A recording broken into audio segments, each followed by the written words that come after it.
Halo saudara-saudara, jumpa lagi di The Soleh Solihun Interview. Kali ini bersama Marcel. Itu T atau T atau apa sih dibacanya? Bacanya sebenarnya T. Marcel T. Harusnya T, tapi orang pada bilang T, terus gue suka aja sih T. T kan aja Tuhan. Kalau bahasa Inggris dulu kan, kenapa enggak lebih keren? Karena ada E2-nya, jadi orang bahasanya T, ya, kayak Bruce Lee gitu ya. iya. Padahal T.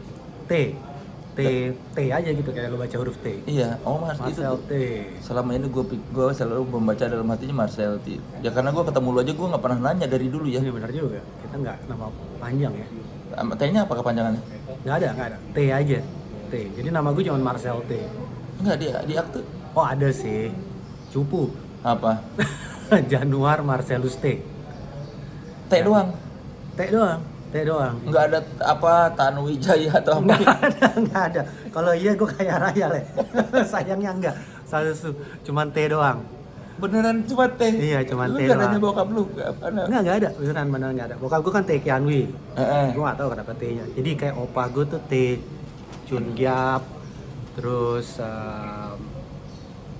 ya mungkin yang kayak om gue, keluarga besar gue gitu, T-nya di depan. Cuman gue T, kayak terus kayak anak gue namanya kayak gue Marcel T, anak gue Divo T, Anio T gitu. Oh tapi dia ada THE gitu? Enggak? Oh enggak, enggak. Divo T gitu? Iya, Divo T. T? Iya, tapi orang kayak baca Divoti sih. Tapi dia ada nama panjang sih, mereka gue kasih nama panjang. Oh berarti T ini Tapi mungkin, bukan Tanuwijaya gitu-gitu, bukan. berarti T ini semacam marga kalau di zaman leluhur lu? Kayaknya ya. Oh, Kayaknya. lu nggak tahu sih? Iya parah nih gue, parah. Teman-teman gue yang ngerti banget, Kunci mobil ya? ngerti banget apa sih roots itu Chinese roots gitu, mereka suka kayak lu masa nggak tahu sih. Cuman gue tahu kalau nggak salah dibacanya Thai. Jadi kayak bokap gue kan Tae Kyang Wi, orang Indonesia ngomong ya. Tapi kalau nggak salah kalau secara Cina tuh lo nyebutnya Tai Chen Wei gitu. Oh. Mungkin tapi Marcel Tai. Nggak keren banget, sedih banget. Tapi kan kayak di keluarga lu yang musik siapa? Nggak ada, bener-bener nggak ada. Kalau nggak salah sih nenek gue, mungkin nenek dari bokap gue, nyokap dari bokap gue maksudnya. Iya, nyokap dari. Kalau nggak salah ya, tapi nggak ada yang kayak main musik beneran. Paling kayak hobi-hobian piano. Ini setahu gue. Oh tapi ada yang maksudnya bisa bermain musik ada. Tante gue kalau nggak salah ada deh, bisa main musik. Tapi ya hobi-hobian doang. Kan orang zaman dulu kan semua disuruh les piano kan. Iya yang punya duit. Gua enggak sih, gua Oh enggak, lo enggak? Enggak. Gue juga enggak sih. Tapi tante gue dulu ya. Iya. Kayaknya nggak berduit sih soalnya. Soalnya mereka udah dulu kakek gue tuh dibunuh sama orang Jepang dari mereka. Di Waktu perang di Jakarta apa di mana? Samarinda. Samarinda. Suatu hari diambil kan pedagang kayaknya dia ya. Nyokap gue masih umur 1 atau 2 gitu. Diambil terus nggak balik-balik gitu. Nah itu ya gue diasumsi ya dieksekusi kali ya. Kan banyak dieksekusi kan dulu orang dulu pedagang Cina gitu. Nah terus tadi nanya apa? Oh terus ya jadi mereka nggak kaya sih setahu gue nggak tahu. Mungkin piano nenek gue mikir mungkin ada skill sekali atau disiplin gitu ya. Lebih untuk gitu sih. Tapi setahu gue sih keluarga gue nggak ada yang main musik dan keluarga gue tuh kecil, dikit gitu. Keluarga gue tuh kayak gue cuman anak satu-satunya, sepupu gue mungkin cuman yang seumuran gue lah ya, 40-50an gitu, cuman ada 3 gitu. Oh, kecil. Buat keluarga Cina termasuk kecil lah gitu. Biasanya kalau keluarga Cina banyak loh. Lumayan banyak lah kayak Batak kayak kalau arisan kan biasa kan rame tuh. Kalau kita sih enggak, gue hampir nggak ada arisan gitu-gitu. Karena saking kecilnya, paling kalau Natalan. Oh, jadi nggak ada yang beneran ya maksudnya serius di musik ya? Nggak ada. Gue juga nggak tahu kenapa sih. Bokap nyokap gue juga nggak main musik, suka dengerin musik gitu. Tapi waktu lu kecil dibesarkan dengan musik-musik seperti apa? Beatles. Jadi ada satu kaset nih gue tahu banget, kompilasi The Beatles setelah mereka bubar. Kompilasi judulnya Love Songs.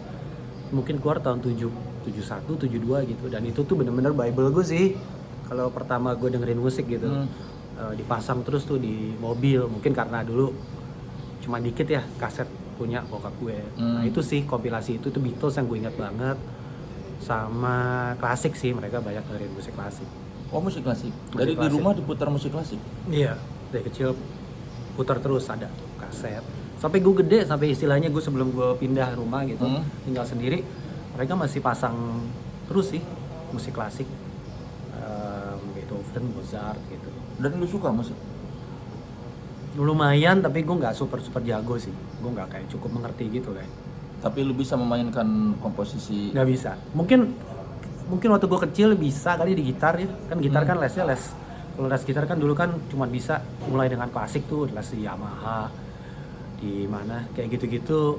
Mungkin gue cuma bisa sih 1-2 yang simple, itu kayak Symphony Number 5 gitu-gitu. Cuman segitu simple. enggak sih, mungkin depannya doang ya, ceng, cuma gitu doang, itu gue nggak bisa. Tapi gue kurang ngerti sih, nyesel sih gue gue ngerasa setiap musisi lu perlu itu fondasi lu setidaknya musik klasik lu mesti ngerti. Banyak banyak momen dimana gue rekaman atau gue kompos lagu itu gue ngerasa andaikan gue tahu teori sedikit ya, nggak harus tahu teori banget gitu, atau gue tahu komposisi yang lebih dalam gitu, gue pasti bisa buat ini lebih bagus. Oh gitu, ada kayak kepikiran gitu? Ada, sering banget, apalagi kalau kita ada kayak string atau synthesizer gitu, atau bahkan gitar gitu. Kayak gue ngerasa gue ada di kotak dimana gue terbatas lah. Oh, pengetahuan lu akan teori-teori itu jadi menghambat lu buat ini. Benar, ketidaktahuan gue tuh menghambat, mengurangi. Gue coba untuk breakthrough sih, gue coba untuk breakout gitu ya. Gue coba untuk kayak pakai alternate tuning atau pakai synthesizer baru atau pakai macam-macam, cuman nggak cukup sih. Iya, karena teori. Iya, balik lagi kan knowledge yang berpengaruh ya. Benar. Gue nyesel sih. Sebenarnya ini lah, jadi bokap gue tuh orangnya dia tua banget dari dia kan zaman VOC kan. Bokap gue tuh akhir tahun 35. Cuman dia maksa gue untuk, bukan maksa sih, dia mengencourage gue untuk kamu belajar musik kayak sekolah musik gitu. Ini tahun 90-an kan jarang ya orang tua kayak gitu. Cuman gue mungkin di era itu belum nggak kayak sekarang kan, lo karir kayaknya bisa seni gitu, terbuka kreatif. Jadi gue kayak enggak lah, bisa takutnya mau ngapain gitu. Nah itu gue sesali karena dia udah encourage banget. Iya, bokap lu apa pekerjaannya? Ekonom. Oh, ekonom. Jadi, untuk seorang ekonom kok aneh, iya maksudnya. Iya. Ini juga dia menyuruh lu bermusik. Suportif, dia nggak ngerti musik padahal. Itu gara-gara dia ngeliat lu suka sama musik. Iya, dia tuh ngerasa orang harus hidup, lu harus melakukan yang lu cintai gitu, pasti lu bahagia gitu. Tapi di era itu jarang banget ya. Iya. Saya bapak-bapak lagi kan. Ekonom. Cina Cina lagi, iya kan, aneh kan. Tapi dia gitu karena dia cinta banget ekonomi. Oh. Dia cinta banget Indonesia lah. Iya. Dia pengen ngebangun gitu, terus dia pengen gue merasakan hal yang sama. Jadi dari kecil tuh dia ngeliat gue suka musik. Dia sering kayak misalnya ke luar negeri atau dia seminar kemana gitu, mau CD apa gitu yang aneh-aneh, gue di support sama dia. Atau ada artikel di Kompas tentang Kurt Cobain atau apa, dia kayak saya diguntingin atau di save sama dia, dibawa pulang. Oh, buat dibaca nih, kamu baca. Iya, dia suportif banget. Cuman mungkin kebalik ya, kalau orang tua lu suportif banget lu jadi kayak lebih, dan gue kan bukan orang super kaya lah gitu ya. Jadi bokap gue kayak, gue tahu kalau sekolah musik mesti di luar negeri. Iya. Mahal kan, terus kayak nanti gue pulang ngapain paling. Dan ini gue nggak ngecilin ya, tapi kayak pasti gue ngelesin orang atau apa. Dulu kan mikirnya gitu kan, atau main musik di mall atau di hotel kayaknya. Gue overthinking, akhirnya gue belajar yang lain gitu, gue belajar psikologi. Cuman ya gue sayang, dia bahkan ngomong, udah kalau nggak musik seni. Kamu suka gambar, dulu gue suka gambar. Apa aja gitu, fine art atau apa nih, papa udah nabung nih. Gitu. Cuman akhirnya gue nggak menjalankan. Iya, padahal lu dukungan dan dana ada buat belajar seni ya kan? Ada. Iya, dana buat ke Australia lah dulu. Iya, itu kan sesuatu yang tidak semua orang bisa dapatkan sebetulnya. Benar. Nah, kayak itu. Terus akhirnya benar kata dia, gue kuliah di Australia. Gue kuliah tuh mungkin setahun, terus gue kayak, karena gue nggak passionate gitu ya. Gue suka sih psikologi, cuman nggak kayak cinta musik kan.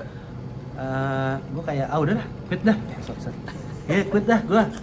Kayak nilai gue juga biasa aja, nggak cukup bagus gitu. Terus lu bilang ke bokap apa? Mau diangkat? Nggak apa-apa diangkat ya? Enggak, gue bilang lu. Ya, angkat aja. Lu Put, di dalam Put, udah mulai, masuk aja. Ada yang studio RW, masuk aja studio RW. Ada tulisan studio RW, berjalan ke terus bilang aja mau ketemu Kang Soleh. Soleh gitu. Ya oke. Sorry lah. Manajer lu. Iya dari tim manajemen gue. Oh. Yang mana Pak Sailem maaf. Iya ya. Jadi lu bilang sama bokap setahun berhenti. Setahun berhenti gue. Setahun berhenti terus gue lanjut kuliah di sini. Ini jadi cerita kehidupan gue nih. Iya dong kan Nggak buat apa-apa ya? Oh iya benar nggak apa-apa ya. Kan mau masuk ke musik harus ada. Iya ada entry levelnya iya. Terus ya udah gue masuk ke itu London School. London School gitu. Jurusan psikologi juga. Enggak, advertising. Oh, karena lu udah bosen di psikologi. Duduk. Duduk aja. Gitu. Tapi bokap lu nggak yang marah lu berhenti udah dibiayain Enggak. kuliah ke luar negeri? Enggak, karena dia tahu kayak gue langsung gue deg-degan gue. Kan gue merasa mengecewakan ya. Cuman gue ingat momennya lah ya. Gue lagi bayar uang sekolah nih. Bukan uang apa? Kuliah. Ini mungkin masuk semester 2 berarti ya. Terus angkanya buat gue gede lah. Ya, nggak gila-gilaan sih kalau dibanding kuliah sekarang sebenarnya. Cuman ini kan tahun 2003 ya apa gue 2003 gitu. Terus gue inget gue benar-benar kayak anjir duit segini nilai gue C, gue inget kayak average-nya tuh C yang sebenarnya nggak apa-apa ya, cuman gue inget gue nggak mau aja kayak anak-anak Asia kan banyak banget sana ya. Gue nggak mau kayak anak-anak ini yang kayak cuman lu keluar negeri cuman biar bilang bokapnya bisa bilang anak gue kuliah di luar negeri iya, karena gue tahu mereka anak-anak kaya banget lah gitu. Terus gue tahu itu tabungan habisin bokap gue tuh kalau gue terusin tuh untuk C buat apaan. Gue inget banget momen gue lagi di bank di sekolah nih, tinggal setor terus gue kayak nggak lagi deh udah, cuman gue bayar semester 2 gue habisin. Tapi habis itu udah gue telepon bokap ya it's okay udah balik lah gitu. Tapi advertising lu bahagia? Ya biasa lah anak kuliah Indonesia lu tau lah ya kan, sekelar aja gitu. Cuman ya oke sih. Lu tapi kelar. Cuman nggak kayak advertising juga akhirnya. Ini yang bikin lu apa? Aku mau nyoba ngeband deh. Oh itu mah dari kecil, dari SMP. Gue tahu lihat Angus Young tuh video Thunderstruck tau nggak lu? Gue udah pakai kayu tuh, dulu kayu suka ambil kayu tuh gue di pohon gitu, terus gue pura-pura gitar gitu di pekarangan gue, terus manggung ke tetangga di garasi, pura-puranya gitu. Pura-pura air gitar, terus akhirnya pakai raket bulu tangkis, terus ada sih momen gue SMP lah di Belanda, gue SMP bentar. Ini kesannya gue ini banget ya, jet set banget. Tapi gue mau jelasin bahwa ini kerjaan bokap gue. Kuliah di Australia. SMP di Belanda. Oh, gitu. Cina lagi. Wah, desanya kayak raya anjir. Cina kaya. Nih. Bukan ya tapi ya. Pokoknya kayak dia kan akademia kan. Jadi simple life banget lah di apartemen biasa. Terus dia ngajar apa kuliah bokap lu tuh SMP? Namanya fellowship ya? Apa sih? Iya, visiting fellow. Iya, kayak ngajar sebentar ya. Iya. Jadi gue tinggal tempat-tempat, bahkan di Australia gue tinggal tempat istilah kasarnya mungkin white trash ya. Jadi teman-teman gue orang kampung sana lah gitu. Kan sekolah juga gratis sana. Sekolah gratis di sana. Terus baru di Belanda SMP. Gue di Belanda itu zaman-zaman gue lagi yang ABG dan remaja dan penuh amarah lah. Terus alternatif rock kan. Anjir, terus gue dengerin indie rock, Sebado, Melvins, Pavement, Nirvana, gitu-gitu, Dinosaur Junior, Laughing Hyenas, band-band kayak gitu. Terus gue mulai tuh mau belajar gitar biar bisa ngeband.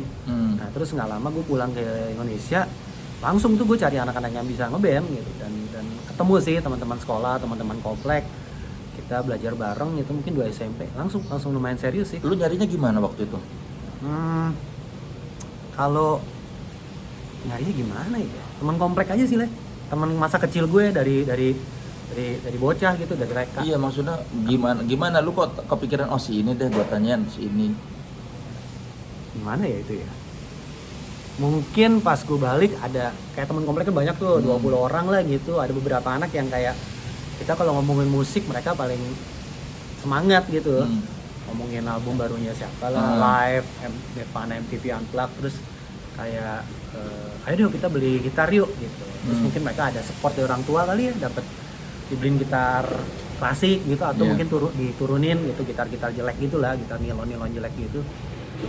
Terus kepilih. Nah kalau yang drummer gue sih dulu dari kebetulan aja sih gue duduk sama dia di pairing sama dia, terus gue setiap hari emang gue tuh cerita ke semua orang kayak gue antara bersenandung lagu-lagu kayak Pumpkins, kayak Nirvana, Melvins gitu, kayak jeng jeng jeng sambil sekolah tuh gue belajar, gue juga gitu nyanyi bersenandung mulu gitu. Terus mereka kayak ini apa nih, lu apaan sih gitu. Terus umur segitu kan lu kan saling influence ya. Terus drummer gue tuh kayak apa sih itu Nirvana apa sih, terus gue kasih kalau zaman sekarang istilahnya playlist lah gitu. Tapi gue rekamin kaset kalau nggak salah, mixtape berarti ya. Mixtape terus gue suruh nonton. Dulu kan di Antv ya, ada MTV. Terus mereka nonton, terus suka, terus mulai tuh kayak gue ada gitar nih, dikasih sama punyanya kakak gue atau siapa gue lupa. Terus gue inget gue janjian sama dia setiap hari tuh gue kasih dia contekan tuh, dia datang. Nggak kebalik, gue nyontek. Gue nyontek ulangan pas ujian itu. Nyontek PR. Dia datang pagi, gue kopi, terus gue harus kasih dia satu chord dari satu lagu Nirvana di MTV Unplugged. Oh gitu. Iya, janjian tuh sampai 12 kali berarti ya. Lu bisa nyari chordnya ngulik? Boleh, itu bisa. Simple lah, Nirvana, Weezer gitu. Enggak, karena lu pernah les atau gimana? Kok lu bisa ngulik? Kayaknya di era itu udah pakai kuping aja sih. Oh, karena lu karena lu udah ngerti, terus begitu jadi kuping lu udah bisa ini. Bisa. Lumayan lah. Iya, zaman segitu belum ada internet ya kan ya. Lu tahun berapa sih SMP? Gue SMP 95. Iya, belum ada. Belum. Iya, baru 96, 97 ya internet 97, kan. Iya. Iya, gue janjian sama dia, terus tukeran, lu kasih chord, dia ngasih contekan. Terus pokoknya kita mulai main ke rumah dia, gue kenalin ke gitaris gue dulu. Terus mulai deh itu temenan, gue ajak ke rumah gitu. Lu gue kenalin sama ini, kita ngeband yuk. Terus gitaris gue main bass karena ada bass turunan tuh dari drummer gue, dari omnya. Bass jelek banget lah, kayak pangeran Prince gitu kan. Hancur lah, amplinya rolling. Kalau enggak kita colok ke boombox, ketip ya. Kalau enggak ke speaker hancur tuh, gue nggak tahu ya gimana. Kayak gitu ngeband seru banget lah di kamar tidur. Bawain apa? Itu Nirvana, Melvins, Weezer. Tapi yang paling utama tuh Nirvana sama Weezer sih, Weezer yang Blue Album dulu. Ini sebelum Pinkerton bahkan nih. Sebelum Pinkerton, Nirvana semua lah kita bawain sebisanya. Sama apa ya, kayak Melvins kita coba dikit, cuman kan susah tuh. Pavement kita main lo. Dari awal bermain musik emang lu udah jadi gitar dan vokal ya? Udah nggak tahu kenapa tuh. Iya emang gitu. Terus buat lagu udah. Buat lagu?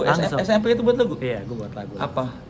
Aduh, lagu-lagu jelek lah, kayak ya itu Nirvana Wannabe, Melvins Wannabe, kayak gitu-gitu. Gue ada loh, by the way gue nemu kasetnya, terus kemarin gue digitize. Masih ada loh. Jadi kita rekam pakai Walkman dulu lah. Lo kalau latihan kan rekam pakai Walkman, gue digitize. Jadi mungkin kalau gue mati dengan tragis tuh bisa jadi box set tuh. Banyak gitu. Banyak dan oke loh. Terus itu true lo-fi tuh. Enggak kayak orang sekarang kan lo di lo-fi-in pakai reverb. Enggak. Ini kita taruh, gue denger kayak anjing. Lumayan. Sepavement lah hancurnya. Maksudnya kualitas rekamannya. Iya, memang lo-fi karena keadaan ya. Karena keadaan, bukan karena ini. Sekarang semua orang bisa rekaman, dulu mana ada kan. Iya. Itu nama bandnya apa? Pertama namanya Idiotic, hancur banget ya. Terus gue pernah ngegambar-gambar gitulah, kayak kartun gitu, karakter kayak Teenage Mutant Ninja Turtle wannabe. Terus gue kasih nama Idiot Gang. Terus jadi itu waktu gue SD. Jadi pas gue SMP gue kasih nama bandnya Idiotic gitu. Dari awal udah lu yang mengorganisir itu band ya, dan memimpin itu band. Ini gue tahu arahnya nih. Ya mungkin secara nggak langsung, cuman ya kita kan teman SD, SMP, jadi demokratis lah. Tapi dari awal tuh udah semua ngikutin Marcel T ya. Enggak, tapi dulu gitaris itu sekarang Aldi Wani, lo lihat tuh, dia punya YouTube, punya channel IG, dia jadi kayak content creator gitaris gitu. Si Aldi ini dulu yang ngeband di SMP zaman dari awal. Iya. Aldi tuh dia ngakuin lah. Dia dulu pokoknya tukang ngomel gitu. Jadi dia dulu sering kayak marah-marah sama gue, lagunya nggak bagus nih, ini jelek nih. Kalau nggak kayak, lu mainnya salah nih, kunci Nirvananya nih gitu-gitu. Tapi lu suka sama gua? Enggak, gue jadi gitu. Dia lebih tinggi soalnya. Tapi semua kan nurut sama lu akhirnya di Idiotic gitu kan. Ya percaya sama gue lah, Ya kita dulu kan istilahnya SMP. Oh dia lebih tua dari gue. Iya, tapi kok dia mau diajakin lu? Berarti Iya. kan mungkin yang lebih bisa buat lagu gue gitu. Oh. Tapi dia buat lagu juga sih akhirnya, cuman kita nggak, cuma di band dia buat band juga akhirnya. Di band kalian di Idiotik nggak diterima sama lu? Enggak. Belum pede dia nunjukin. Gue selalu open kok. Sampai sekarang ini gue open kalau orang mau buat lagu, lu pede, terus bagus, asal lu open untuk kayak masukan aja sih gue oke kok. Gue seneng kok kalau di. Dari Idiotik sampai sebelum ke Saja Makat ada berapa band lu?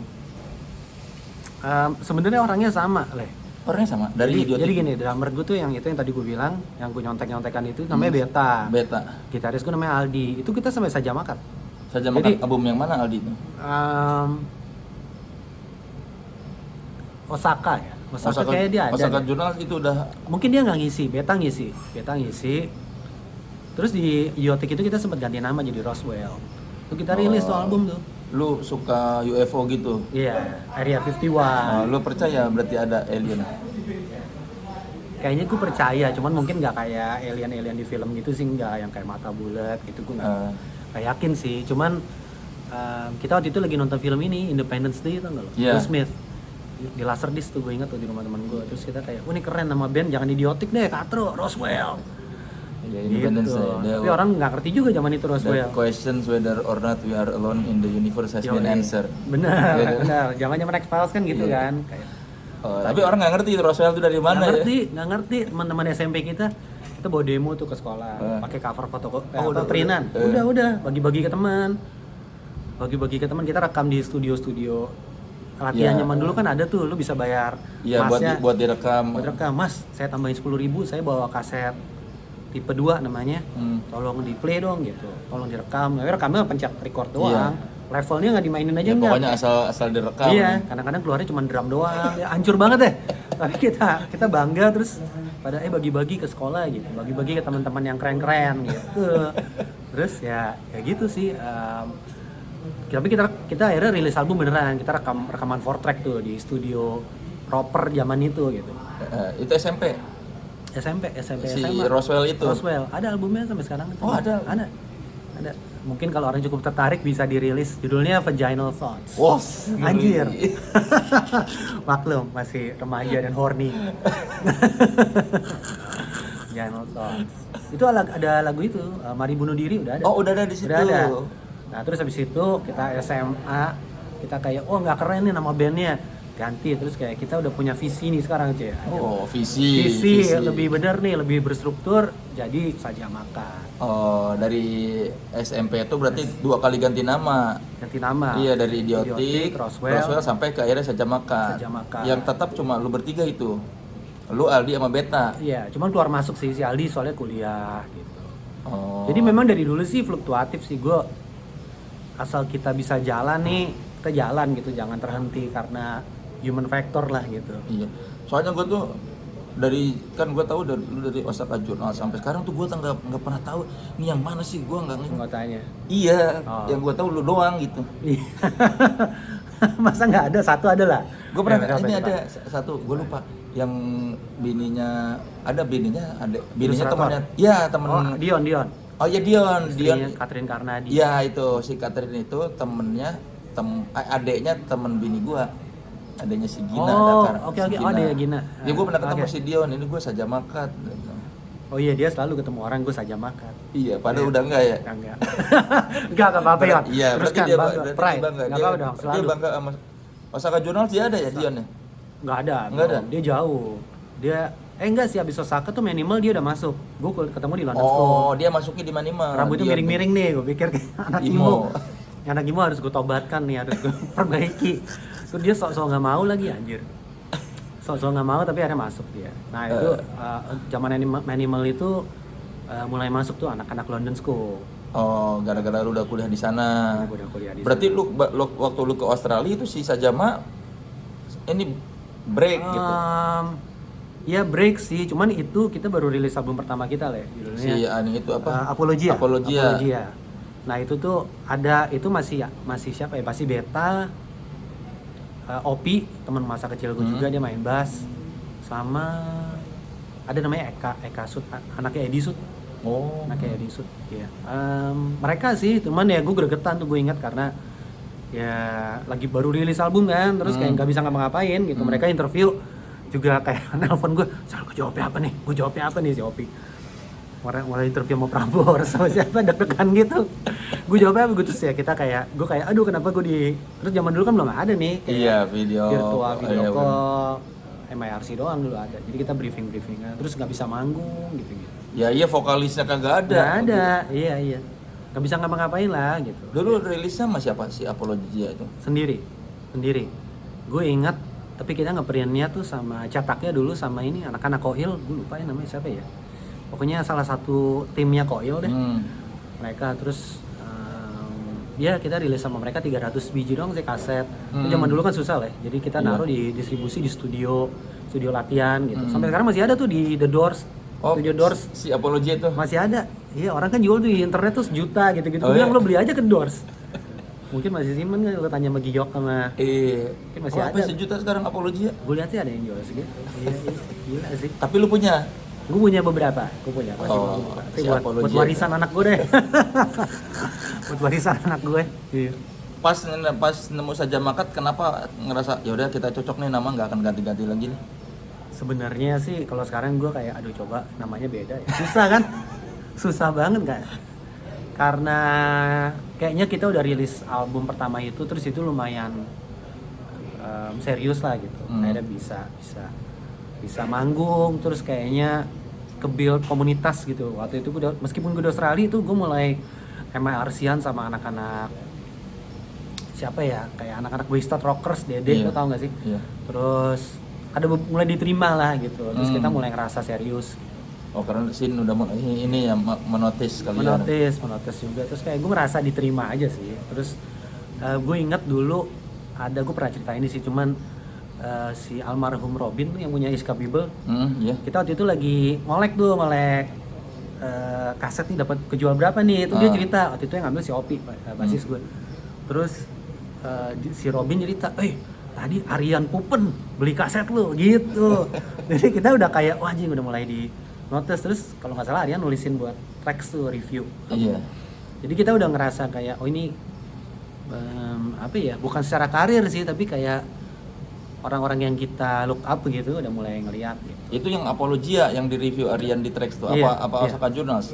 Apologia dulu itu masih 2000. Iya 2002. Ya, teks 2002 mulai adanya 2002. Iya 2002. Lu di teks juga? Gua 2004 masuknya. Oh iya. Kita yang lu interview kita itu kan. Iya, yang lu gak ada. Yang gua gak ada. Iya. Gua lagi jet set di Belanda. Anjir. Itu juga anak-anak juga interviewnya akhirnya kayak aduh jawabnya gini lagi. Iya, otaknya kagak ada lu. Iya. Ngebahas ini ya, Maria Ozawa. Iya, gue lupa tapi gue suka nggak inget berapa tahun lalu. Tapi emang lu merasa nama Saja Makat kurang keren sekarang? Ya, confusing aja sih. Kayak nggak ada artinya, itu literally nggak ada artinya. Tapi kan bukannya yang Saja Makat tuh kalau lo ini kan apa? Sajam. Enggak, yang bunuh apa sih? Oh bukan, nggak ada artinya. Jadi dulu tuh ini tahun 97-an gitu, gue tuh mulai suka krautrock. Krautrock kan band Jerman gitu namanya, kan gue nggak ngerti kan. Popolva, Ken, Noi, siapa lagi sih? Aneh-aneh lah. Popolva 1, Popolva 2, Popolva 3 gitu, keren-keren gitu loh, kayak sesuatu yang abstrak gitu. Nah terus itu kan mulai diekspor ke Amerika, sama Inggris disebut post rock, apa yang disebut post rock. Jadi musik-musik yang dibuat sama orang-orang musisi hardcore, musisi alternatif, musisi indie lah, indie rock, yang mereka mau keluar dari dari kotak batasan mereka gitu. Jadi mereka mulai ngambil elemen kayak jazz, kayak musik marimba, kayak musik apa reggae. Itu post rock pertama sebenarnya itu kan, band kayak Tortoise, Laika. Nah, waktu itu gue suka banget sama band-band kayak gitu karena gue udah mulai bosen juga sama musik rock lah gitu. Terus gue pikir dengan nama yang Saja Makat tuh nggak bisa mengkotakkan kita kemanapun gitu. Dan benar sih, kita bisa, musik kita kan aneh nih kayak dari Apologia terus ke Osaka, orang nggak pernah mempertanyakan sebenarnya musik kita kok loncat-loncat gitu. Itu bagusnya namanya. Nah nggak bagusnya nggak bisa dikotakan, itu nggak bagus juga sih secara marketing gitu kali ya. Iya, karena kalau mau kita cari band ini Udah jelas namanya. Begitu cari band ini, nama kalian jadi nggak terpetakan. Nggak terpetakan. Lo kalau misalnya tapi kan ada bagusnya juga, misalnya nama band lo Darkness in Your Heart atau apa gitu, Skeleton Kill gitu kan, orang tahu metal gitu kan, itu kan udah jelas tuh, udah enak kan. Atau misalnya nama lu gue nggak tahu deh siapa lah, kayak yang emo gitu kan, banyak kan namanya, dari namanya kayak udah ngejerit gitu. Bener ya, Falling from the Crying Skies. Anjir, bagus tuh kan. Iya, kayak gitu-gitu. Nah, nggak mengkotakkan ya akhirnya gitu. Dan secara desain tuh susah banget. Sajamaka tuh secara desain susah, S bulat sama pokoknya susah deh, nggak keren gitu. Nah, lu dulu kenapa tetap pakai terus? Enggak, dari awal. Wah, kan dari Idiotic ke Roswell. Jadi gue ada band namanya Sabalon Glitz. Sabalon Glitz. Itu kayaknya mereka ngambil nama dari karakter Doctor Who, lo tau gak sih? Seri iya, Dok. Terus itu salah satu yang gue suka. Jadi 2 kata depannya Sa gitu. Mungkin ya, sama Sebadoh kan juga nggak ada artinya tuh. Dan jadi gitu, gue suatu saat waktu gue SMA kali, gue nyoret-nyoret di sekolah banyak tuh nama Sajama. Gue inget tadinya Sajama Cuy, lo bayangin untung namanya nggak itu, ini belum ada ya Cuy, jadi Sajama CUY. Untung gue ganti cut, masih kerenan dikit. Iya, kalau itu Cuy norak sih, kalau itu. Wah, mati gue, udah bubar. Kenapa dulu mau Sajama Cuy? Kayaknya gue random pokoknya kata-katanya nggak ada artinya gitu, yang kayak kedengeran kayak agak European dan malah orang sangka Jepang tapi jadinya. Cuman ya gue nggak tahu. Berarti memang nggak ada artinya saja ada. Bener-bener nggak ada. Asal ngomong aja lu, asal keluar gitu. Iya. Terus teman-teman gue kenapa nggak ada yang kayak jelek hal gitu ya? Cuman ya nggak tahu. Ya kadang-kadang sih kalau kita tulis kadang-kadang ada momen keren juga gitu. Iya kan, kalau gue lupa. Apa di tulisan gue apa di mana yang dibilang Sajamaka tuh apa sayatan apa sih? Nah, iya itu mitos-mitosnya kita buat-buat dulu ada. Kalau ditanya orang suka nanya artinya apa, gue jawab asal aja. Zaman dulu bosan kan, kalau nggak jawabannya panjang banget kan. Jadi gue jawab aja gitu. Apalah gitu. Iya, ngarang-ngarang. Apa sayatan ya. Apa sih ya kan, kalau bunuh diri atau apa sih saja. Harakiri gitu, kayak harakiri. Iya gitu pokoknya gue lupa. Bukan. Tapi ada yang gue baca gitu. Mungkin salah satu kebohongan gue yang terpublikasi. Entah pas gue wawancara, entah gue baca di tulisan orang gitu, Sajamaka itu diambil dari. Oh ya, gue minta maaf dulu sama jurnalis yang pernah kita bohongi, atau kita mungkin lagi mau menghibur diri sendiri gitu. Cuman nggak ada artinya, benar-benar nggak ada artinya ya. Dan kata itu pun nggak ada, Sajama itu sebetulnya nggak ada, ya maksudnya. Ada nama gunung di Bolivia ya. Iya, tapi waktu lu nulis itu bukan mengarah ke sana. Nggak ada, Sajama aja. Keluar gitu aja. Mungkin tadi Sajama gitu kali ya gue nggak tahu sih. Nah, nggak tapi tahu. Bagusnya gini, kalau di googling cuman keluar kita. Ya karena kata itu nggak ada. Nggak ada, ya kan? Kalau lain kan lu halaman ketiga keempat ada lah. Iya, ada lah. Ya. Kalau kita kan nggak ada nih, benar-benar kita doang. Jadi dikelirkan ya, semua tulisan tentang nama Sajamaka kemarin-kemarin itu bohong ya. Bohong, nggak ada artinya. Bohong. Apa ya, gue berusaha mikir sih logika gue, cuman udah lama nih, udah 20 tahunan. Kenapa gue sampai gue sempet mau kayak colongan Sebadoh kan, Sebadoh tau kan, lo-fi gitu, band lo-fi. Dia, gue sempet aja mau kalau nggak salah Bodoh. Jadi kayak Sebadoh kan sebodoh gitu kan bahasa Indonesia. Iya, sebodoh. Terus gue kayak Bodoh. Nah, antara itu sama Sajamaka tuh. Yeah. Sajama cuy atau Bodoh, gue ingat. Untung dua-duanya enggak. Jadi dibanding itu Sajamaka masih not bad. Masih keren lah. Masih keren. Bukan nama yang Inora enggak. Iya. Kalau Cuy Nora. Cuy Nora. Cuman nama band ya, akhirnya kan semua tergantung bandnya ya. Kalau band yang keren nama apa? Kayak Beatles itu kayak. Iya. Apa Beatles bahasa Indonesia berarti apa Kumbang gitu kan, nggak keren kan nama band Kumbang atau. Iya. Sebenarnya nama band nggak jarang yang keren gue bilang. Yang klasik. Ya, tapi Black Sabbath tapi keren. Black Sabbath masih keren sih. Ya. Tanpa kita tahu musiknya pun itu keren ya. Gue berusaha mikir siapa yang nggak keren ya. Banyak lah. Cream. Iya, Cream jelek sih. Cream jelek. Kayak Rolling Stone juga sebenarnya biasa aja. Cuman karena lo udah kebayang. Rush Nora iya. Biasa aja kayak buru-buru gitu. Iya kan? Iya, cuman nama band buru-buru kan. Ada yang Nora tuh. De tau lo. Ada kan lo tau enggak? Iya, keren. De itu. Itu kayak enggak.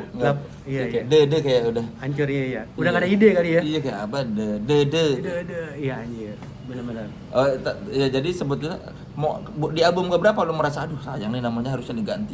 Kayaknya pas album Osaka deh. Kita ngedesain gue udah kayak susah banget ini.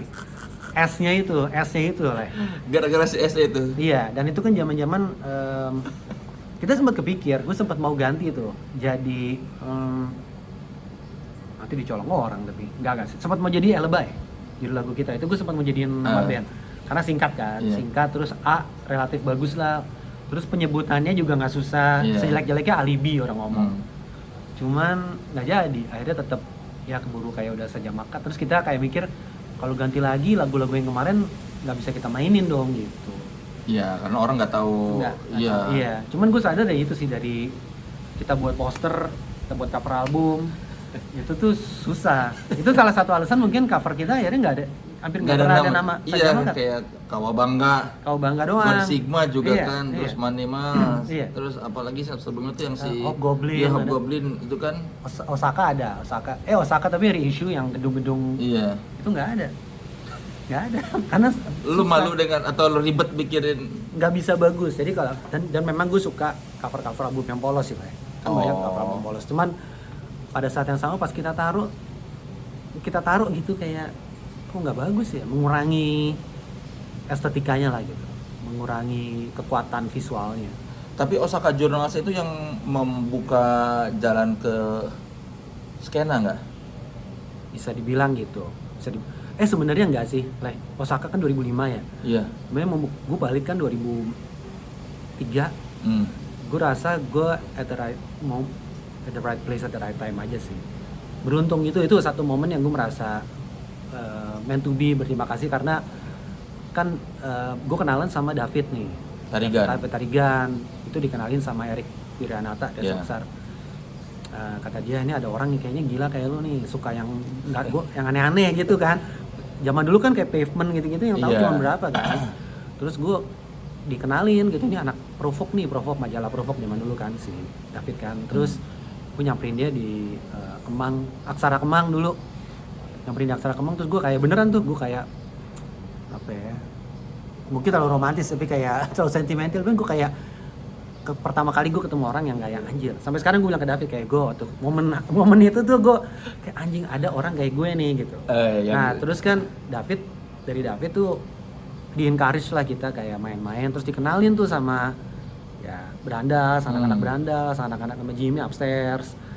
Nah terus ya mungkin di situ sih kita terbuka karena akhirnya kita ke Bibis nonton, manggung, momen itu sih kenal sama semua. Dan itu kalau nggak salah itu sebenarnya momen itu tuh kebetulan lah ya. Kalau lu pikir tuh itu momen dimana kita kan, gue kerja di MTV Sky, lu di Trax, anak-anak yang sekarang dibilang anak-anak skena itu kan mulai kita kerja di tempat-tempat yang media yang berpengaruh gitu. Nah terus anak-anaknya di posisi-posisi itu kita bisa ngebagi musik-musik yang kita suka. Terus Eka balik dari Australia, David pindah dari Bandung, Aryan pindah dari Bandung, siapa lagi, Zik balik dari Amerika kalau nggak salah. Jadi semuanya tuh di situ. Nah itu gue ngerasa gue di momen itu terus kayak gila, gue di center of sebuah momen nih gitu. Gue ingat banget sih. Tapi 2005 tuh memang menurut gue kayak lagi seru ya. Seru banget. Si Sin tuh seru banget lagi 2004 sampai 2005 ya itu kan 2003 lah jadi awalnya ke 2003 kan setelah Bibis dulu kan terus tutup terus ke Park kan Yunis sama Nasta yang tapi Park itu menurut gue kalau Bibis kan masih terlalu underground kan begitu Park lebih ngeluas, lebih banyak orang datang ke situ kan, partisin lah gue aja terus waktu awal gue masih agak lebih wah ini Park jadi party nih, udah mainstream buat gue, nih. Udah buat gue udah nggak underground ya. Udah nggak underground, tapi ya akhirnya kenal kayak wah ini masih anak-anak kita juga, seru.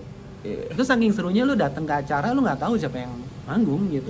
Yang penting datang aja. Iya nongkrong aja di depan gitu, kalau nggak ada duit. Dulu kan paling tiket 30.000 gitu-gitu, cuman kadang-kadang nggak ada duit kan, terus kayak kita nongkrong aja di depan nungguin yang keluar pintu. Woi. Gue selalu ini guest list ke situ. Enak lo. Ya anjir. Wah, lo yang menghancurkan industri kita lah. Orang dari Nastanya itu. Kata Aryan udah ada guest list ya. Jatah Park ya. Iya dia. Park sih keren sih. Siapa ya? Lo pernah bayar lo ke Park? Lo siapa ya di Park lo ingat? Siapa aja sih? Lupa gua. Park tuh yang gede di Park tuh siapa ya? Mungkin kayak Monkey gitu ya. Siapa yang gede di Park ya? Kan itu semua udah sampai Brandalas juga kan main di situ. Kayaknya semua. Cuma Brandalas udah gede sebelumnya. Maksudnya Brandalas tuh bibis buat di mata gue. Kalau dulu Cangcuters tuh dari Bandung belum gede udah pengen main di situ tuh. Iya. Awal-awal tuh yang dari sampai luar Bandung. Oh benar-benar. Sampai luar Jakarta. Gue pernah main sama Cangcuters tuh di Traffic TRL. Oh TRL yang di Bandung ya punya Marin. Punya Marin itu? Iya TRL tuh. Oh kayaknya acara kita deh. Kita lagi Osaka tuh launching di Bandung. Kayaknya openingnya ya. Yeah. Si Otong nge-DJ, Otong Coil nge-DJ, terus si Cangcuters yang manggung juga. Lu kenal Erik dari mana? Erik dari SMP. Oh teman SMP lu? Teman SMP dari teman-teman yang sama. Jadi dia ikut sama nongkrong gitu. Kalau kita latihan di rumah drummer gue dulu, dia nongkrong. Oh dia dari dulu sudah mengamati musik ya? Udah. Dia salah satu yang maksudnya dia juga setuju kali. Salah satu yang kayak gue racun-racunin sama musik lah gitu. Oh sebelum dia waktu bikin Dead Rockstar jadi ini ya makin ada akses ke pergaulan musik, ya ke industri. Sebenarnya Dead Rockstar gini, kalau gue boleh cerita Erik ya. Jadi dia tuh namanya dari ini lagunya Trusted More Sonic Youth. Kan Trusted More keluar album solo tuh Psychic Hearts. Yeah. Ada lagu judulnya Elegy for All the Dead Rockstars. Oh, dari situ. Nah, terus si Erik tuh dulu tuh SMP, seingat gue dia tuh suka gambar. Sampai sekarang juga kayak masih suka gambar. Terus dia mulai buat desain tuh pas kita SMA atau kuliah gitu ya. Atau SMP gitu, dia udah mulai buat kayak komik superhero namanya Kapten Petir gitu. Terus dia mau buat desain namanya pertama tuh Confusion Design. Nah terus ini internet mulai masuk nih. Dulu fotokopian tuh gua sama dia sih, gue ikut nulis. Di SMP? SMA kali ya, mungkin SMA. SMA juga bareng lo sama Erik? Gue udah pindah sih, cuman masih temenan karena perbenan kan. Terus dia juga satu sekolah sama istri gue. Kita pokoknya semua satu lingkup lah gitu. Terus mulai tuh ada GeoCities, website gratis. Nah terus si Erik tuh mulai upload gambar dia, gue lupa caranya gimana sih, mungkin nge-scan gitu ya. Nah terus dia kasih nama, gue lupa lah, geocities.com / lu boleh kasih nama something kan. Terus dia nanya sama gue inget ya, terus gue bilang lu kasih nama Sampratot aja gitu. Gue nggak tahu. Nah ini zaman saja makat nih, gue suka pakai buat kata-kata nonsens. Ini boleh ngomong jorok gak sih? Boleh. Pokoknya Sampratot apa kata dia tuh, Pete Sampras tuh nggak sih pemain? Gue nggak tahu kenapa, kayak bilang Pete Sampras ngentot. Gue nggak tahu kenapa, gue nggak ada problem sama Pete Sampras, cuman Sampratot Pete Sampras. Jadi geocities.com. Nah dia upload gambar-gambar dia, terus mulai dia upload kayak gambar-gambar dia doang. Nah di era itu tuh gue mulai suka Pitchfork baru keluar. Terus gue masukkan nulis dari dulu. Terus gue bilang, Rick, gimana kalau kita review aja nih band-band nih, band-band underground lah, tapi kita sadis men. Kita sadis nih, kita brutal nih, kita tulisin. Ya, wah ayo. Nah jadi gue sama Erik, ya pertama sih gue nulisin gitu. Jadi gue minta maaf nih sama band-band yang gue kan gue nggak kenal, namanya juga masih kuliahan kan. Terus music criticism nggak ada lah di Indonesia. Jadi gue merasa itu healthy loh menurut gue. Iya, waktu itu kan lu Dead Rockstar kan si MTV Tracks tuh 2002. Barang saya inget gue 2001 di 2002 iya. Barang berarti kan. Iya. Kalau versi online-nya tuh Dead Rockstar yang orang baca tuh. Nah iya, kita pertama lah bisa dibilang lah. Nah kita upload tuh tulisan-tulisan. Nah terus itu gue bilang daripada cuma gambar-gambar lo kita buat gitu. Kita buat jadi website. Terus dia bilang dia kasih nama Dead Rockstar kayaknya. Terus singkat jadi DRS gitu. Ya udah pokoknya ya tulisan-tulisan gue. Terus dia mulai nulis juga. Terus ada lo beberapa temen kita yang nulis dikit. Iya. Tapi yang review tuh sebagian besar lu dan Erik. Iya. Sampai sekarang orang nggak tahu ya bahwa yang nulis bisa tuh. Bisa digebukin kita, kalau mau gebukin boleh. Cuman gue mesti klarifikasi. Nah pokoknya ada momen tuh 2003, gue inget saja makan buat acara di Bibis. Terus kita undang Seringai gitu. Terus gue inget si Aryan sama Ricky, almarhum Ricky dulu. Bagus tuh Dead Rockstar gitu, seneng lah. Terus gue kayak seneng banget. Cuman gue bilang sama Erik, wah kita udah kenal nih, kita udah nggak bisa nih kayak gini-gini. Udah lihat lu udah ketemu orang, terus lu objektif aja, nggak usah ngatain deh. Objektif aja udah nggak bisa gitu. Gue gede-gede lagi, Aryan sama Ricky kan gede kan.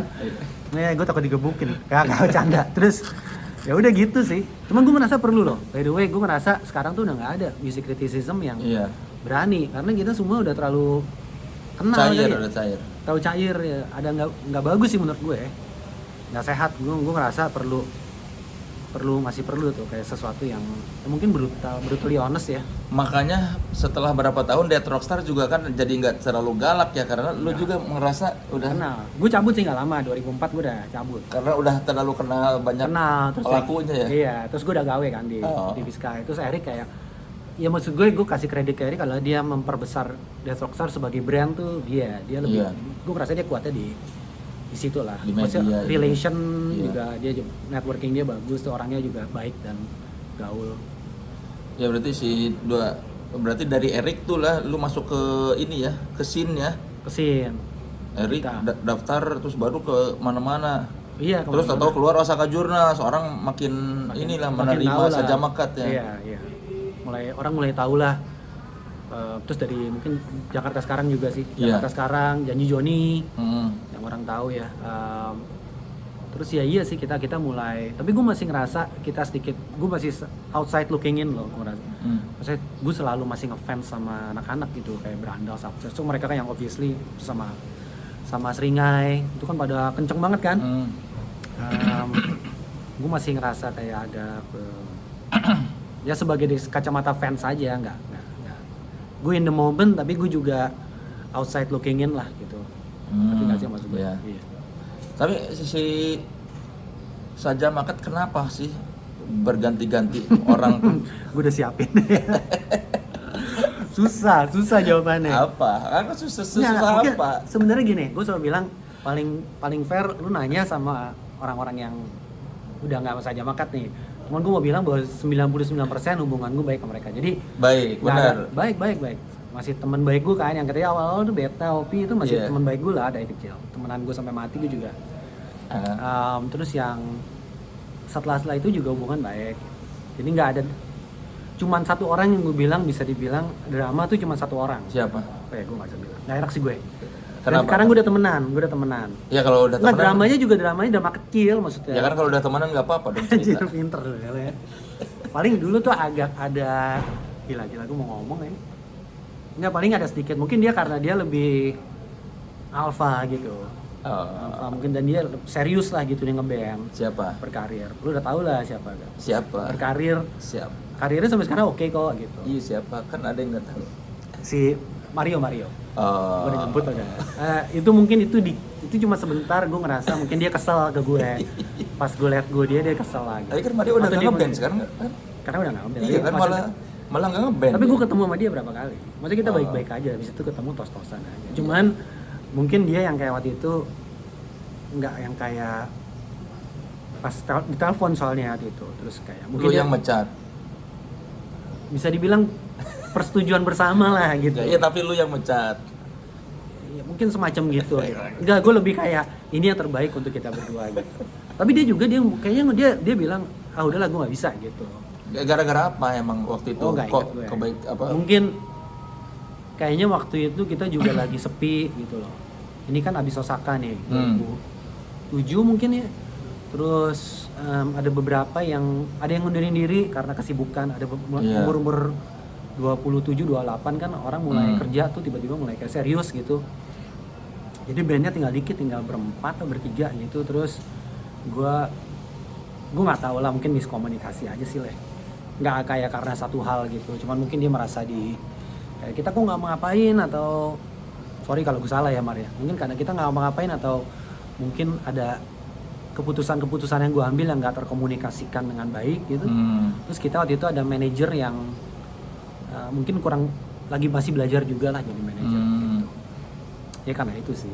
Mario tuh berarti sealbum doang ya, Osaka Journals doang ya? Live-nya doang. Dia formasi live. Jadi Osaka Journals tuh formasi rekaman sama formasi live beda. Yang sama cuma lu doang? Iya, cuma gue doang. Kenapa? Gue mau bilang gini nih. Jadi Saja Makat tuh, dan gue nggak konsepnya memang agak mungkin orang belum biasa gitu. Cuman buat gue tuh anggota Saja Makat tuh musiknya lah. Jadi kayak apapun yang dibutuhkan untuk musiknya secara progres, secara kreatif akan dilakukan gitu. Jadi biar nggak kayak nyangkut di human drama, human element lah. Jadi kayak dalam arti waktu Osaka gue berikutnya mau buat album kayak gimana gitu kan. Kayaknya nih anak-anak Osaka ini kita masih temenan, tapi mungkin mereka nggak bisa memainkan ke tahap selanjutnya gitu. Jadi lebih logis kali ya. Jadi lu menyesuaikan personel berdasarkan kebutuhan musik, arah musik. Ya, nah gitu tuh bagus tuh. Ya berarti Saja Makat itu Marcel T. Ya mungkin secara tapi ya mungkin gitu. Ya tapi gue mungkin bisa dibilang gitu, cuman tetap penting gitu loh. Iya tapi ya nggak apa-apa. Karena setiap sentuhan orang beda. Iya, jadi kayak karena orang main Last of Fred nih yang dulu, sama yang sekarang sama setiap formasi beda gitu kan, setiap orang ada sentuhannya. Jadi itu penting gitu. Mereka tuh kesenian mereka gitu, jiwanya penting. Iya, tapi jarang yang mengakui kayak gitu loh, kayak Saja Makat ini adalah ya Marcel T kan. Mungkin iya, tapi kayaknya kayak Dead Squad sebenarnya kan Tepi doang kan dari awal. Tapi kan Tepi nggak pernah bilang, nggak ada klaim nggak ada pernyataan kayak gitu. Tapi gue ngomong gitu karena gue tahu orang nanggepnya ego gitu, kayak. Ya, tapi memang bukan ego. Bukan sih, gue ngerasa gue selalu mau orang tahu bahwa kayak ini isiannya nih si ini isiannya ini gitu, bukannya kayak ini semua gue terus mereka nggak penting gitu. Maksudnya kayak maka itu kita kayak interview, foto gue selalu bawa nih anggota itu siapa aja gitu. Dan banyak yang keren-keren kok gitu orang-orangnya yang gue mau mereka di depan gitu. Berarti kalau dari Apologia ke Osaka Journals itu beda orang? Apa sama kalau Apologia ke Osaka Journals? Beda. Gue bisa bilang semua album beda? Semua album beda. Kecuali mungkin Manimal sama Hobgoblin tuh relatif sama deh. Karena deket jaraknya? Karena enggak juga 5 tahun juga. 5 itu bisa bertahan, bisa 5 Kenapa tahun. ya? Kenapa bisa ya? Oh iya bisa, gue deket. Mereka 10 tahun kok. Mereka sampai 2020 yang formasi Manimal itu. Formasi intinya ya? Iya. Formasi intinya. Di luarnya sih kita ada ganti-ganti, kayak ada si Hans ikut bantu gitar, terus ada Asra keyboard gitu, Yudis main gitar, banyak.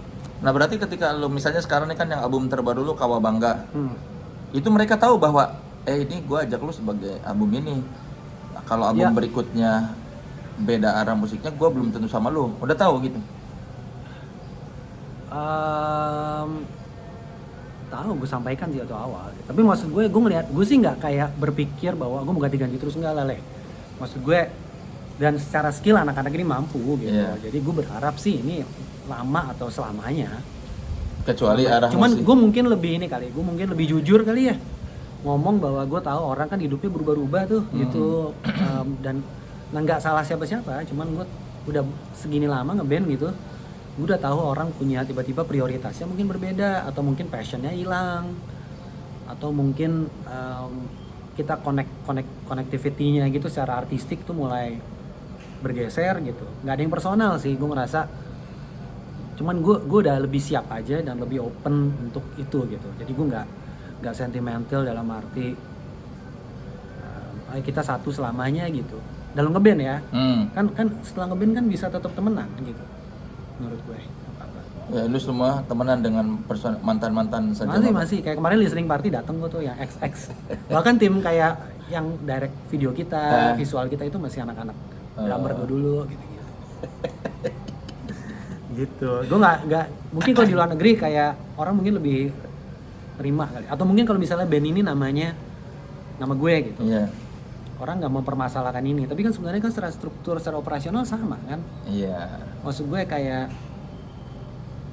bukan berarti nggak penting gitu, penting banget gitu. Gue mau bilang anak-anak gue sekarang tuh kayak Danish, Aldi, Arta, Adam, Daniel tuh semuanya tuh lo denger Kawabangga tuh kalau nggak mereka nggak akan kayak gitu.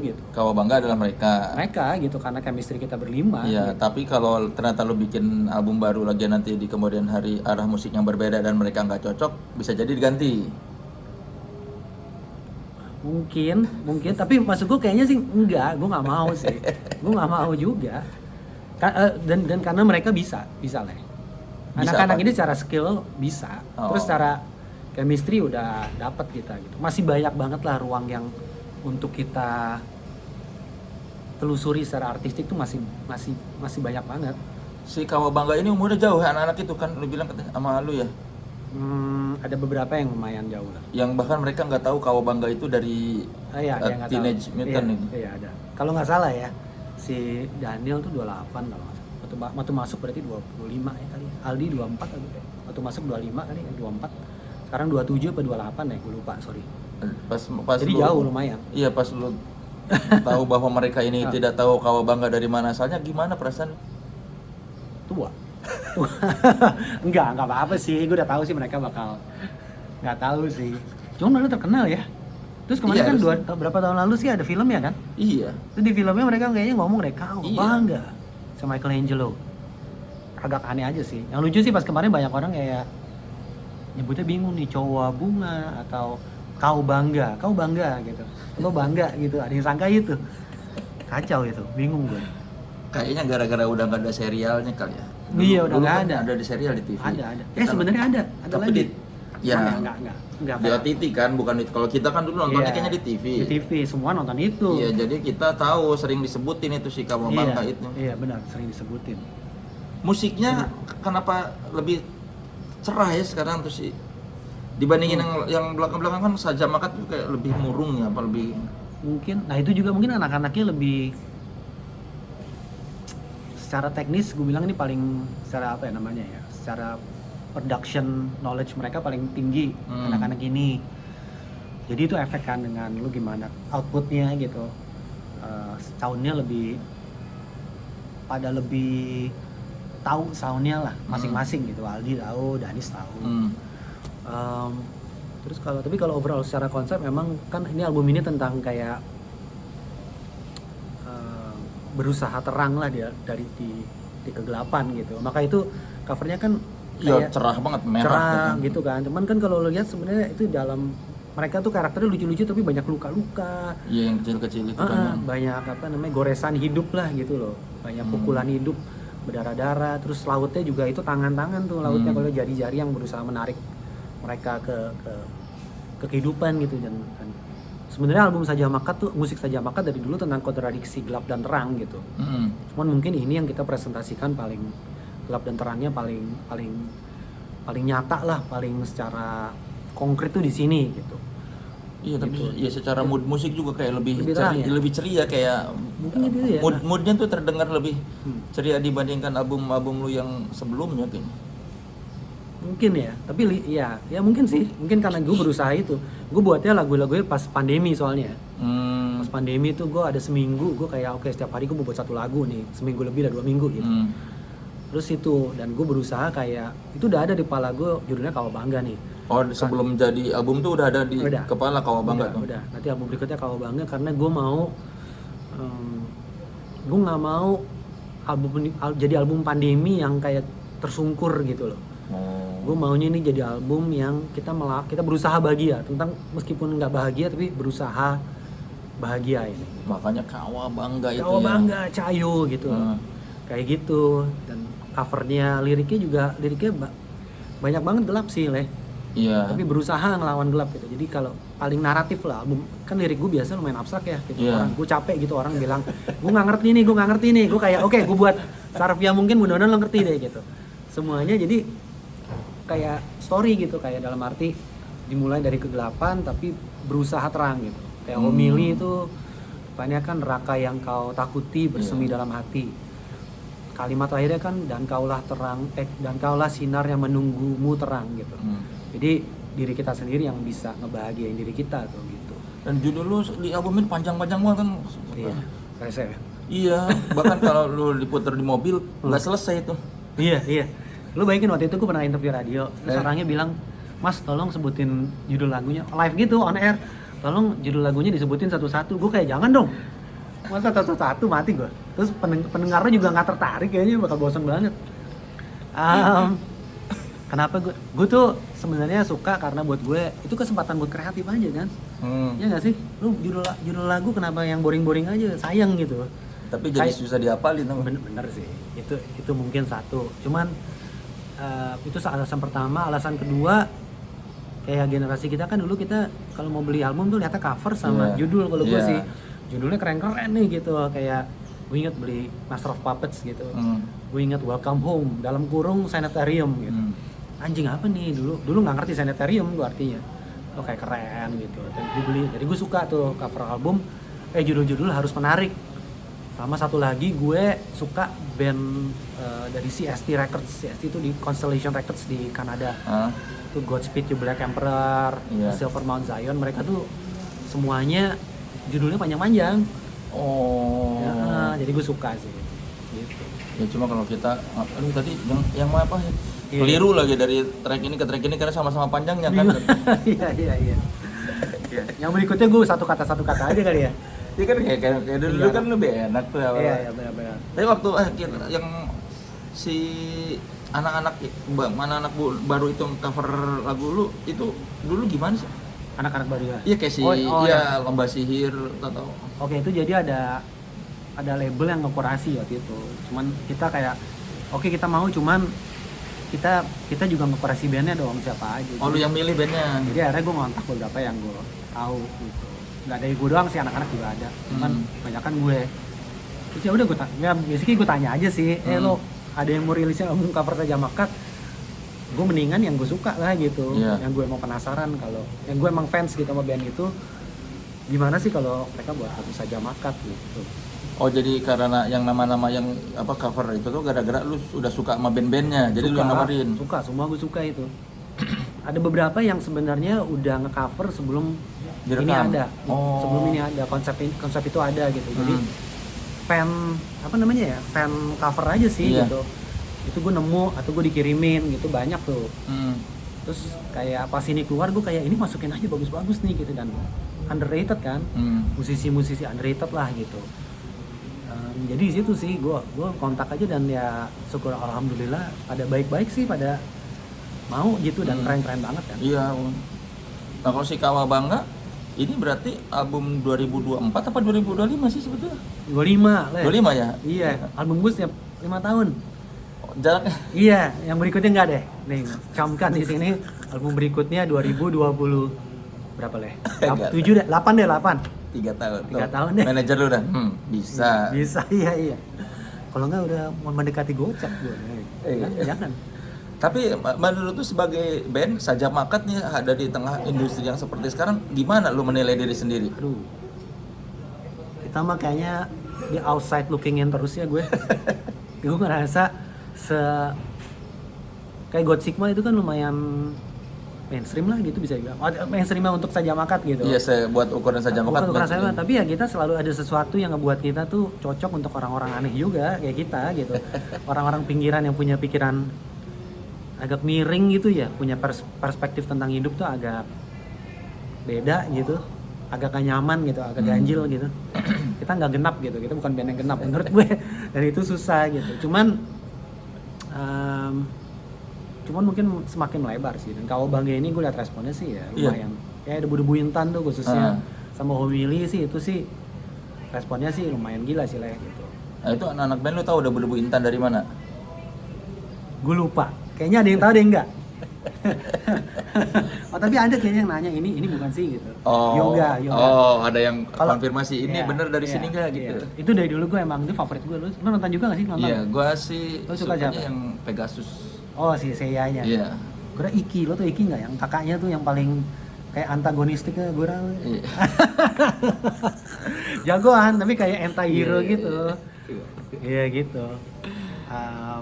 Si Kawabangga jadi dapat pendengar baru? Iya sih, ya The Homili sama Debu Intan sih ya. Kita kan mau rilis kasetnya nih, mau rilis fisiknya. Ya kemarin bukannya ada belum vinilnya tuh? Oh itu mah bukan vinil yang gua di print-printan ya. Itu juga rame tuh gara-gara lu tuh. Oh iya, gara-gara di Fixtape. Banyak gila, langsung kayak follower gua listeners ngebam gitu. Oh, jadi penasaran ini Kawabangga apa nih? Iya, berarti wah gila lo, nabi juga lo. Nah, tetap nabi Gen Z mah Baskara. Baskara iya benar-benar. Iya. Kan si God Sigma dapat penghargaan. Maksudnya kayak di God Sigma lumayan. Iya kan, dapat ininya perhatian medianya kenceng banget kan. Iya.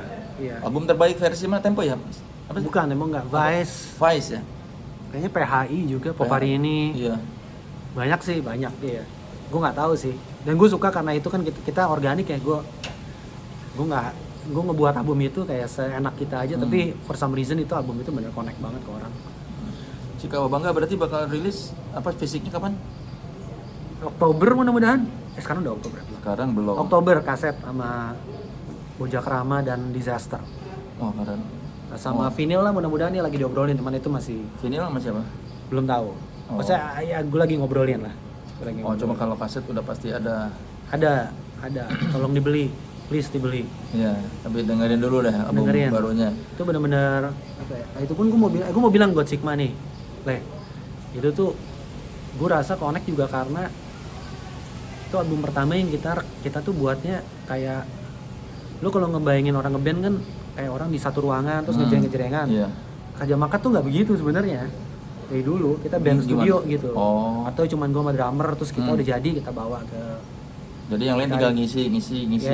Tinggal tapi maksudnya dalam arti mereka kreatifnya tapi fondasi udah jadi. Pokoknya aransemen udah ada gitu biasanya.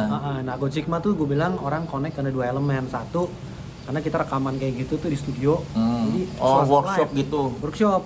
Kayak dulu tuh kita ngeliatnya tuh album-album simple banget ya, album-album rock yang paling basic kayak Appetite for Destruction, Nevermind, Nevermind the Bollocks, terus kayak Danzig yang album 1 sama 2 tuh.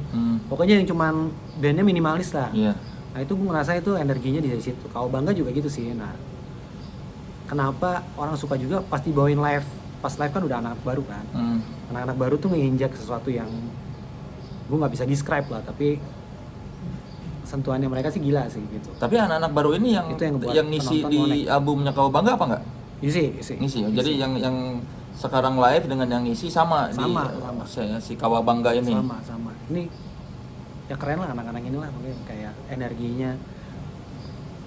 Gue belajar banyak lah gitu secara komposisi dan secara mungkin khususnya secara production dan secara sentuhan tuh benar-benar semuanya kuat banget. Lu menemukan personel yang di Kawabangga ini gimana di kan LSPR? Kalau Kawabangga udah enggak. Kawabangga tuh dari sebenarnya sih bisa dibilang apa ya, dari skenaan sih, dari perskenaan. Kalau Aldi itu gue kenal karena dia dulu masih sama Saniter kan. Terus dia sempet ke rumah gue untuk Saniter ada program kayak anak-anak mereka ngejam lah sama musisi-musisi senior gitu.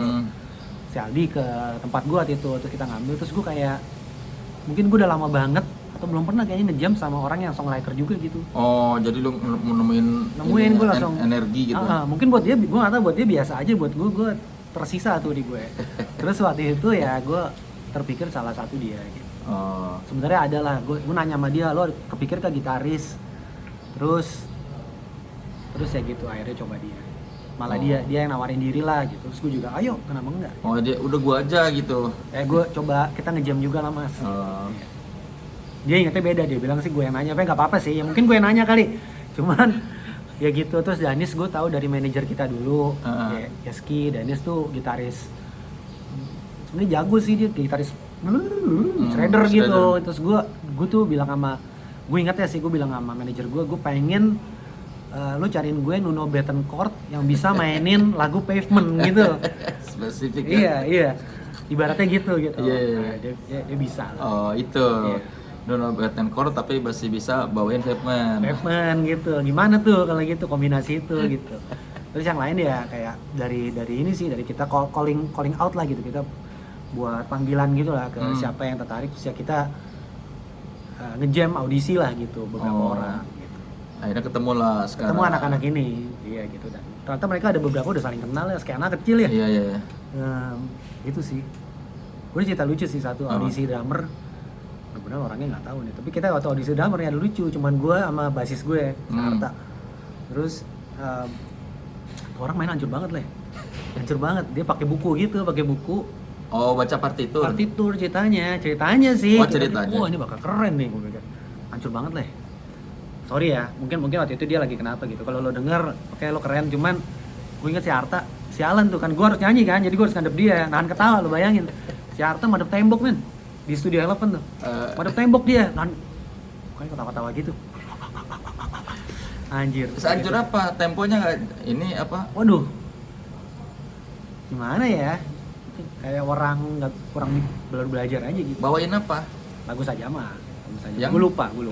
Lagu yang mana lah. Pokoknya nggak susah. Tapi enggak, lu bisa nggak sih bawa? Ya thank you udah nyoba gitu lah. Itu kasih tangan kayak, oh thank you ya udah nyoba nih. Bahasa basi abis itu. Ya akhirnya lu nanya, lu sebenarnya tuh bisa nggak sih? Mestinya ya. Iya. Lu buang waktu gue lo.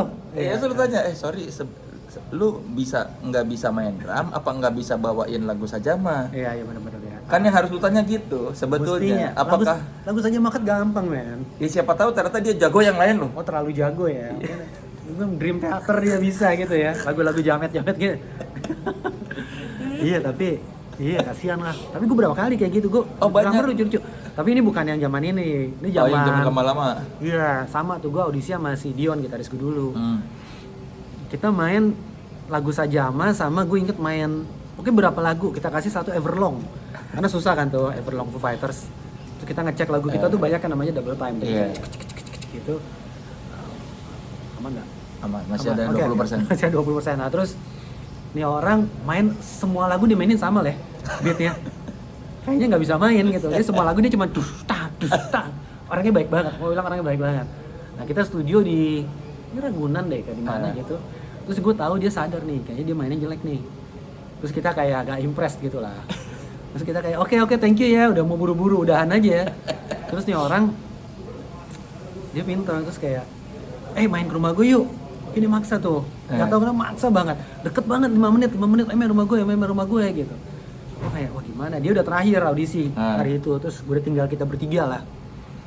Terus akhirnya gue sama Dion kayak ya udahlah nih orang biar kita sopan gitu, kayaknya orangnya baik, nongkrong aja. Rumahnya gede banget lah. Kaya raya, punya studio, rumahnya ada lobby men. Dia rumahnya ada lobby gede banget gitu masuk. Terus kayak dia tuh studio gue tuh di belakang, gitu-gitu. Oke, gue jelek tapi gue punya fasilitas itu mainnya. Mungkin bisa ngambil ya. Mungkin bisa ngambil tuh. Kan lu tinggal lu les dulu aja lu kan punya duit tuh. Oh main tamborin aja. Main tamborin kan. Lu backing vokal. Ya mungkin dia berharap ya udah lu nggak butuh drummer tapi kan lu butuh yang lain kan. Gue punya studio. Bener. Ya sekarang sih kalau lagi kesusahan katanya lagi keluar duit rekaman mesti pakai dia dulu tuh. Iya pasti dia punya tuh. Tinggal bilang ke ini kali, mau rekaman dong, pasti punya. Jangan-jangan punya studio rekaman di rumahnya. Punya lah pasti. Ini tahun 2007-an aja udah punya studio gede gitu. Gue liat dari luar doang sih, tapi pokoknya pasti satu ruangan yang kayak segede rumah gue kali gitu. Gila. Ya rumahnya ada lobbynya kan? Ada lobby. Gue masuk tuh kayak gitu, tahu nggak lo kayak masuk ke pintu jauh gitu. Terus tiba-tiba. Tapi rumah lu juga gitu lah. Kagak, pintu gua kagak ada lobbynya, orang jalan langsung ini. Jalan ya. Cluster. Berlobby gila. Tapi ya mungkin kalau lu masih ada hit up kita deh, siapa tahu bisa lah lu main apa gitu. Marakas. Iya. Udah jadi anggota DPR kali sekarang. Pejabat kan sekarang. Tapi yang membuat lu bertahan di industri apa sih, Sel? Selama puluhan tahun di sini? Gue tuh ngelihat Sajama Cut sebenarnya ini lah. Gue ngeliatnya sih gue main musik aja. Kita kayak band hobi, kayak band buat gue tuh kayak bapak-bapak ada yang pulang kantor main biliar, ada yang karaokean, kita ngeband gitu. Cuman mungkin kita ada fans. Buat gue tuh gitu, gue masih ngeliatnya kita buat seneng aja. Gue masih suka aja main musik. Ini obviously bukan karir kan. Buat gue ya level Sajama Cut tuh bukan karir gitu. Oh lu tidak menganggap ini sebuah karir? Enggak. Buat gue kerja ini hobi gitu. Gue nggak mau dari dulu komitmen gue adalah gue nggak mau ini gue usahakan jadi apa ya jadi pemasukan gue lah gitu. Karena begitu orang suka ngomong kalau lo melakukan yang lo cintai, kalau lo kerja lo ada sesuatu yang lo cintai, lo nggak usah kerja lagi seumur hidup gitu kan. Padahal kan bohong kan, akhirnya lo nggak ada lagi yang lo cintai gitu. Jadi buat gue ini kerjaan benar-benar buat passion aja. Si ngeband ini? Iya, bukan kerjaan, sesuatu yang gue lakukan untuk passion. Teman kebetulan mungkin kita punya fanbase yang agak gede lah gitu. Ya karena lo mencari nafkahnya bukan dari sini, lo tidak menggantungkan nafkah ke sini gitu ya. Enggak. Makanya ketika Sajama Cut bisa muter lah gitu. Iya, Sajama Cut udah 20 tahunan lebih. Maksudnya relatif tidak jadi lebih besar juga lu merasa baik-baik aja. Emang gini gitu. Gue tahu musik yang kita buat, segmennya gimana. Gue tahu apa ya namanya ya. Gue tahu hati gue tuh gue maunya Sajama Cut pure aja gitu. Ini maksudnya bukannya kita nggak profesional ya, maksudnya banyak sih kayak kita ekonominya kita berusaha sebisa mungkin muter nggak keluar duit gitu, nggak boncos lah anak-anak. Cuman gue ngerasa begitu lo nyoba gitu. Satu, ambisi itu jelek loh, tau gak sih? Iya. Ambisi buat gue tuh sesuatu yang apa, kalau Radiohead, gue bukan fans Radiohead, ambition makes you look really ugly. Kalau ketara dia, apalagi di kesenian ya, buat gue gitu, itu kebaca gitu loh, kayak sama audiens sekarang tuh kebaca gitu kalau lu melakukan sesuatu karena ini langkah ini strategis nih gitu. Apalagi untuk band kayak kita gitu, menurut gue kita nggak cocok aja sih. Tapi lu ada keinginan Sajama menjadi band yang lebih besar nggak? Ada sih, ada. Maksud gue gue punya ego juga, maksudnya kayak diapresiasi sih, seneng gitu. Cuman gue ada batasan konkret kali di jiwa gue gitu, yang mau gue lakukan, dan yang nggak mau gue lakukan gitu. Itu sih lebih gede secara kayak growth organik. God Sigma, Kau Bangga itu menurut gue organik tuh. Gue nggak ada langkah kayak kita gini yuk itu. Hampir nggak ada gitu. Mungkin cuman Kau Bangga tuh gue cuman gue ngeliat God Sigma tuh orang connect dengan liriknya. Kan di Kau Bangga tuh ada lirik-lirik yang gue pertahankan secara arah ke situ gitu. Terus gue buat versi lebih kuatnya lah gitu. Tapi itu pun bukan sesuatu yang gue paksain diri gue, karena itu sesuatu yang karena gue pengen ngulang tuh pas gue lagi manggung nih, fans kita kan gila kan, nyanyi tuh sampai kayak nempel-nempel gitu kan. Itu tuh indah tuh, kayak lu secara musisi sesuatu yang lu buat di kamar tidur gitu, lu bisa connect sama nih orang strangers gitu, basically sama orang asing. Itu beautiful, itulah musik gitu, itulah seni. Makanya yang lu bilang di Kau Bangga lu liriknya lebih mudah dipahami ya. Iya, buat gue sih nggak gitu. seabstrak yang dulu kemarin. Iya benar, itu mah gila. Kemarin sih itu mungkin gue benar-benar 100% buat gue aja gitu. Gue berusaha nggak connect kali sama orang. Kalau yang lama-lama, kalau yang sekarang tuh benar-benar gimana caranya orang ngerti apa yang lu omongin gitu ya. Mungkin lebih ternyata orang connect nih sama yang ternyata ada yang ngerasain kayak gue. Kalau dulu mungkin gue ngerasa perasaan gue eksklusif ke gue gitu, atau gue nggak berani ya, mungkin ekspresinya terbuka. Lebih lugas, benar. Terus gue kayak itu pas gue nyanyi lagu-lagu yang menurut gue kayak personal banget di God Sigma ya, sedih gitu ataupun bahagia, terus orang kayak ngerasain juga gitu. Itu buat gue gila sih, cult, kita nyebutnya cult gitu kan, kayak lucu-lucuan gitu, fans kita gila, mereka ada yang sampai nangis gitu loh. Gue kayak anjir, bukan kayak oh jadi gue terkenal, bukan gitu, tapi kayak gila, gue ngerasain sesuatu yang belum pernah gue rasakan nih, nyanyi. Ngeliat orang nyanyi itu ke gue, nyanyiin balik ke gue gitu, segini gitu lah, kayak gue malu, kita nggak orang yang gak gue kenal, kita bisa kayak sentuhan cowok gitu, seintim itu hebatnya seni menurut gue, hebatnya musik gitu. Karena lu ternyata orang kok bisa merasakan apa yang lu rasakan ketika bernyanyi itu ya. Jadi makanya itu gue berani sih lebih terbuka gitu, kayak Homili buat gue tuh terbuka banget. Terus kita ada lagu judulnya Tak Kutemukan Lagi Apa Yang Dapat Dicintai Dari Hidup Ini gitu. Itu kan kayak liriknya judulnya udah kayak gitu. Dulu gue nggak bakal berani buat judul kayak gitu. Jadi gue lempar jala, karena gue yakin ternyata orang juga pernah ngerasain ini gitu. Berarti lu lebih ekstrovert sekarang dibanding dulu? Mungkin bisa dibilang secara lirikal gue lebih berani lah. Gue nggak begitu malu gitu. Gue nggak ngerasa ashamed gitu loh untuk ngungkapin perasaan. Kalau dulu lu lebih berlapis ya, kayaknya mau curhat aja kayak. Iya. Kalau sekarang lu mau curhat apa ya udah lu tulis di lagu situ. Iya. Bahkan dulu kayak ada lagu kita judulnya Twice Rung the Ladder, itu tentang gue pindah dari Jakarta ke Serpong. Cuman tentang gigi gitu, tapi kan itu perubahan besar kan. Terus gue nikah, gue punya anak, anjing perubahan gede nih gitu. Tapi liriknya gue nggak super berani gitu. Ya, ditulis aja bersembunyi di balik gitu. Iya. Cuman pas chorusnya doang tuh, I'm making my way out of town. Out of town Jakarta gitu. Gue pergi dari Jakarta. Tapi yang lainnya gue nggak berani gitu, nggak seberani itu. Dan lu akhirnya nyaman dengan keterbukaan lu ini? Sekarang gue lagi nyaman, karena gue lagi nikmatin banget pas manggung tuh. Nggak pernah seindah ini sih manggung buat gue.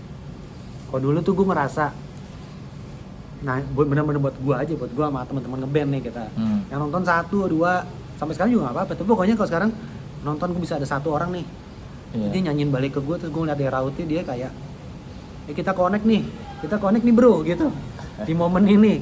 Pas habis manggung kita nggak bisa ngobrol kali sama dia, gue nggak cocok gitu. Cuman di momen ini kita connect gitu. Itu buat gue itu nggak bisa dibandingkan sama apapun lain di hidup lah gitu. Anjir, sentimental banget ya. Pokoknya silakan dengarkan album terbaru Saja Kawabangga ya, dan tunggu kasetnya. Tunggu kasetnya. Biar pas 1.20